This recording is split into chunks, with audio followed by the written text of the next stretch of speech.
हर खबर पर है हमारी पहली नजर। उत्तराखंड की बुलंद आवाज। आप देख रहे हैं न्यूज पोर्टल उत्तराखंड। कांग्रेस के राष्ट्रीय महासचिव रणदीप सुरजेवाला कालाडूंगी विधानसभा से कांग्रेस प्रत्याशी महेश शर्मा के समर्थन में कालाडूंगी पहुंचे, जहां कांग्रेस प्रत्याशी और कार्यकर्ताओं ने रणदीप सुरजेवाला का जोरदार स्वागत किया और कालाडूंगी विधानसभा में प्रचार के लिए आना अपना सौभाग्य बताया। वहीं सुरजेवाला ने कांग्रेस प्रत्याशी को भारी मतों से जिताने के लिए जनता से अपील की। इस दौरान कांग्रेस के राष्ट्रीय महासचिव ने बेरोजगारी, भ्रष्टाचार और महंगाई को लेकर केंद्र और प्रदेश सरकार की कड़ी आलोचना की। उनका कहना है भाजपा सरकार ने 5 सालों में राज्य को 3 मुख्यमंत्री दिए और सीएम धामी पर आरोप लगाते हुए उन्होंने कहा कि वह खनन प्रेमी और माफियाओं को संरक्षण देने वाले मुख्यमंत्री हैं।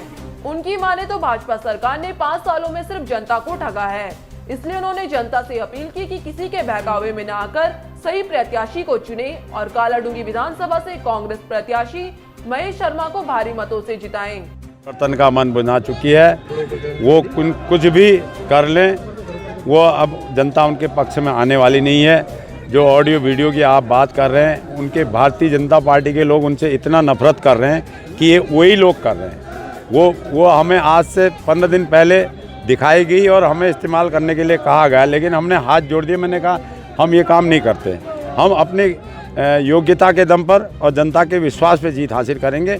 अब उन्होंने अगर कोई गलत किया है, क्योंकि उनकी भावनाएं, जब उन्होंने इंदिरा हृदय जी के लिए बहुत गलत तरीके से शब्द कहे थे, तो उनकी मानसिकता उसी दिन छलक रही थी। प्रचार आखिरी चरण में पहुंचना 12 को समाप्त हो जाएगा, कितना मजबूती से चुनाव लड़ रहे हैं? पूरा कार्यकर्ता धरातल पर उतर चुका है और पूरी ताकत के साथ एक एक मतदाता को पोलिंग स्तर तक लाएगा और भारी मतों से विजयी बनाएगा। आज जो में कांग्रेस की सरकार बनेगी, उत्तर प्रदेश के अंदर हमारे बगैर सरकार नहीं बन सकती।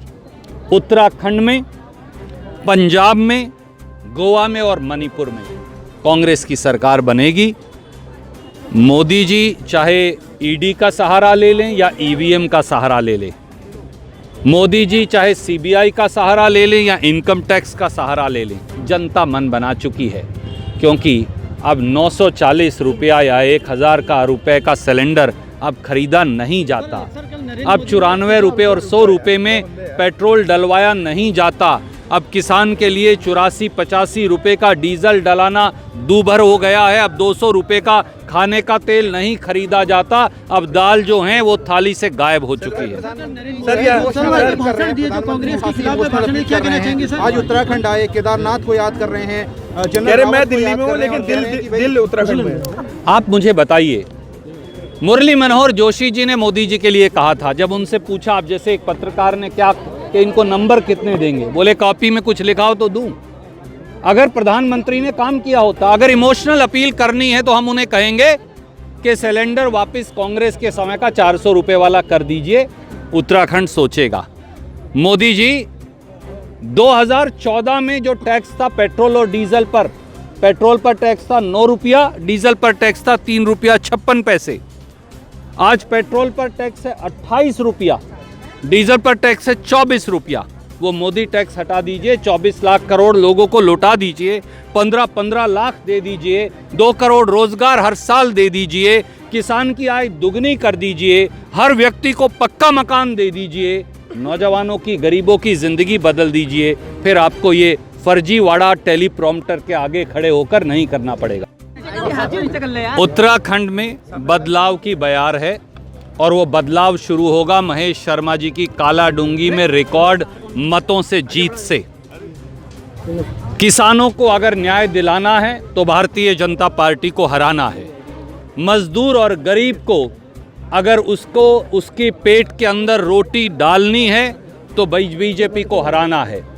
महंगाई को हराना है तो बीजेपी को हराना है। बेरोजगारी को हराना है तो बीजेपी को हराना है। क्योंकि भारतीय जनता पार्टी की आय तो 550% बढ़ गई। 5 साल के अंदर 780 करोड़ से 4850 करोड़ हो गई। पर उत्तराखंड का आम जनमानस भाजपा के आकंठ भ्रष्टाचार के अंदर पूरी तरह से पिस रहा है। जो लोग कुंभ मेले का पैसा खा जाएं, जो लोग भगवान श्री राम के मंदिर का पैसा खा जाएं, जो लोग जो लोग संस्कृति और संस्कारों का पैसा खा जाएं, क्या उनको उत्तराखंड की नुमाइंदगी का अधिकार है? 3 के 3 मुख्यमंत्री समेत धामी जी के खनन मित्र धामी को अब उन्होंने बनाया है।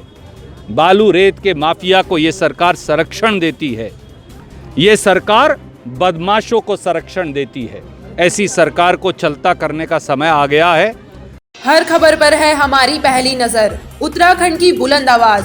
आप देख रहे हैं न्यूज़ पोर्टल उत्तराखंड।